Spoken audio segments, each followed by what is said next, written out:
ছুটি হয় না।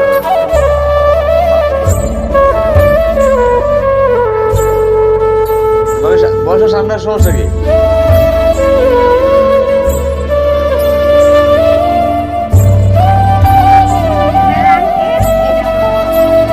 আরে এক কথাই তো